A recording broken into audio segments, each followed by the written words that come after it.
Hola, buenas tardes a quien nos está escuchando. Hoy hablaremos sobre la reexperimentación. Este es un trabajo realizado por la alumna Amador Galindo Itzel Abigail del grupo 8HM11 de la Escuela Nacional de Medicina y Homeopatía del Instituto Politécnico Nacional.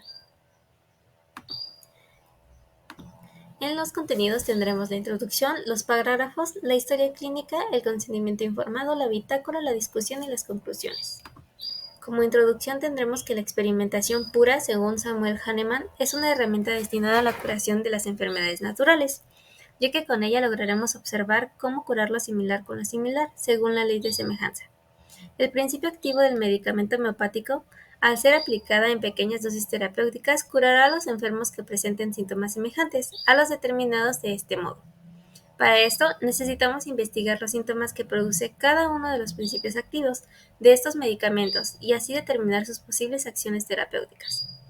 Dado que la aplicación homeopática de los medicamentos viene determinada por la disimilitud de los síntomas del enfermo con los provocados estos mismos en la experimentación con voluntarios sanos. Para ello, se realiza la experimentación de una sustancia simple en individuos sanos que ingieren la sustancia medicinal a grandes dosis con el fin de provocar la aparición de los síntomas. Estos síntomas manifestados se recopilan y se asocian a los medicamentos que son capaces de producirlos en lo que se llama materia médica pura, en la cual se indaga el médico homeópata en el momento de prescribir, eligiendo el medicamento más semejante a los de la enfermedad que tratamos de curar.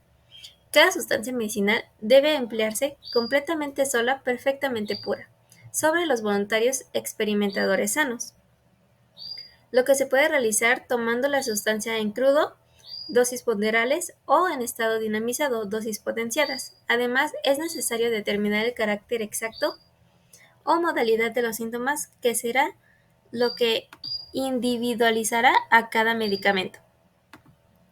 Ahora, hablaremos sobre los parágrafos. En el parágrafo 105 menciona que es una herramienta destinada a la curación de las enfermedades naturales.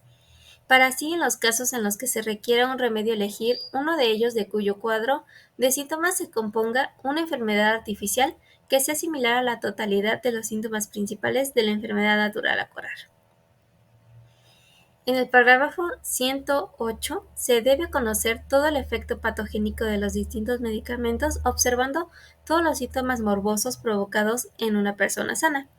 Solo de este modo podremos esperar encontrar un remedio homeopático adecuado para las enfermedades naturales.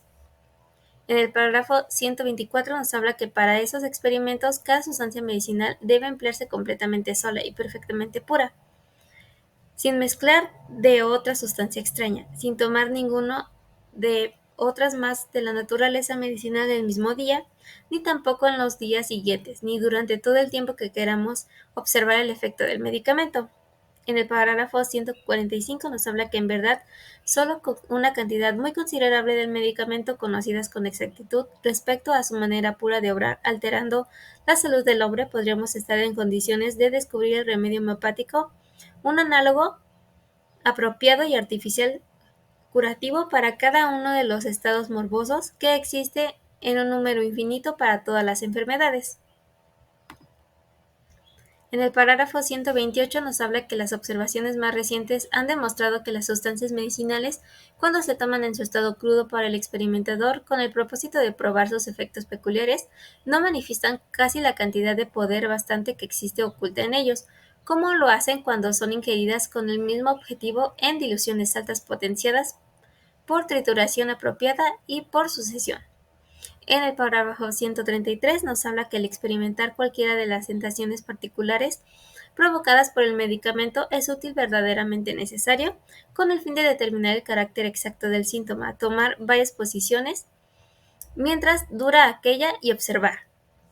Cuando el médico no experimenta en sí mismo el medicamento, sino en otra persona, éste debe notar claramente las sensaciones, sufrimientos, accidentes y cambios de la salud que experimente en el momento de su presentación.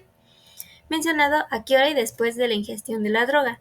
Se manifiesta cada síntoma, si duró mucho tiempo y el tiempo de su duración. Esto nos habla en el parágrafo 141.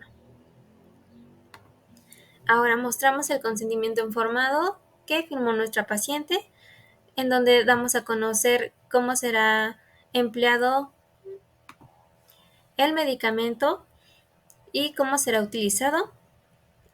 Nuestra paciente acepta los riesgos bajo su propia responsabilidad. Tenemos la firma del paciente, la hora y la fecha y el lugar en donde la firmó y 3 firmas de los testigos.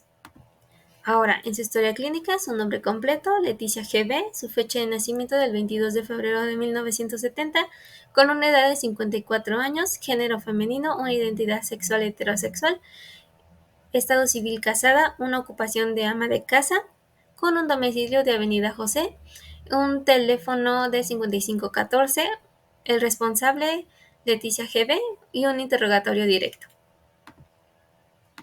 En sus antecedentes heredofamiliares tenemos que el abuelo paterno, paterno finado a los 89 años, desconoce causa de muerte. Abuela paterna, desconoce datos. El abuelo materno finado a los 90 años por un infarto agudo al miocardio, aparentemente sano. Una abuela materna finada a los 99 años por un infarto agudo al miocardio, aparentemente sana. Su padre finado a los 78 años a consecuencia de un derrame cerebral. Su madre viva de 87 años con diagnóstico de cáncer cervicouterino en tratamiento con radioterapia y hipertensa hace 13 años en tratamiento. En sus antecedentes patológicos, varicela a los 4 años sin complicaciones, niega sarampión, rubiola, escarlatina. Niega transfusiones de sangre, alergias, procedimientos quirúrgicos anteriores, hospitalizaciones y transfusiones. Antecedentes no patológicos, habita en casa propia construida de tabique con los servicios básicos.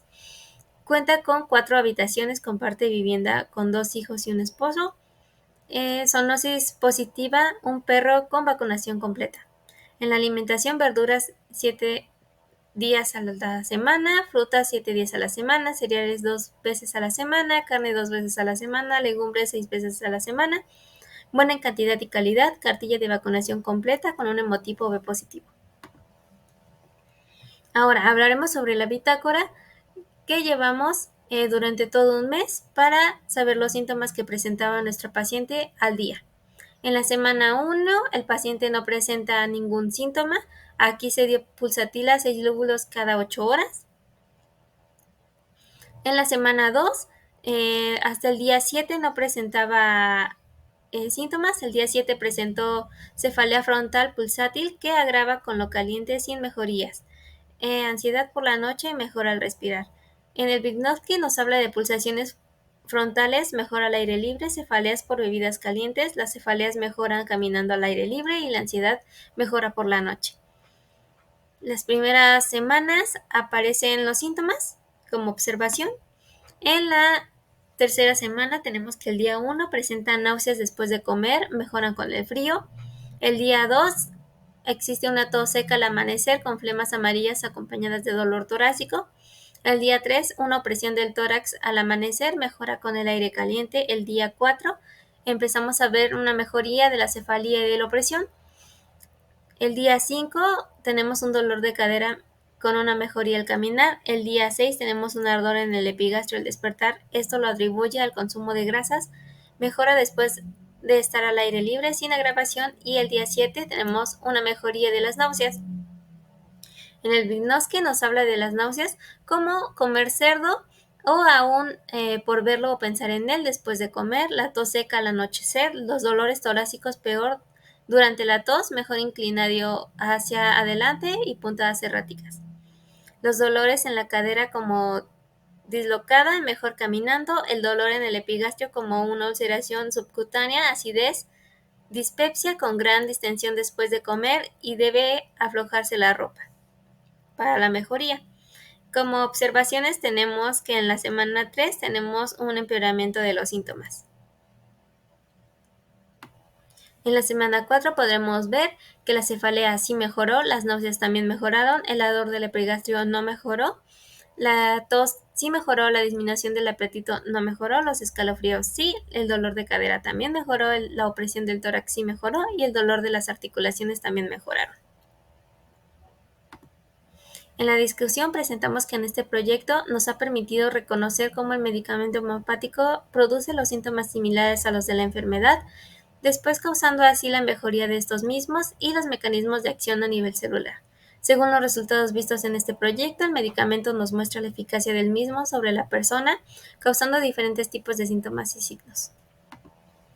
Tenemos una perspectiva de mejora del trabajo, en donde tenemos fomentar la comunicación efectiva y las relaciones interpersonales, seguir un modelo de trabajo en equipo y la colaboración, escuchar activa las opiniones en el ambiente laboral, en los aspectos bioéticos, respeto por las personas,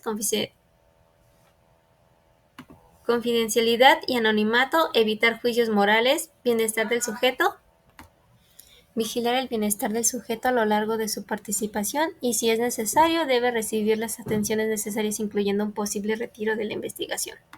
Como conclusión, tenemos que a partir de los resultados expuestos anteriormente, podemos concluir que en la experimentación pura el medicamento hace una respuesta de causa y efecto a la persona sana, haciendo una mejoría en ellos después de un tiempo determinado. En vistas de esto, concluimos que la experimentación homeopática pura no es perjudicial para el experimentador, sino al contrario, su salud se entrena para combatir los embates de los agentes patológicos. Esta ha de cumplir los requisitos actuales del método científico para las pruebas denominadas investigaciones biomédicas no clínicas, según la declaración del Helsinki, cumpliendo las normas éticas de investigación humana del grupo del control y doble ciego, análisis estadístico, etc.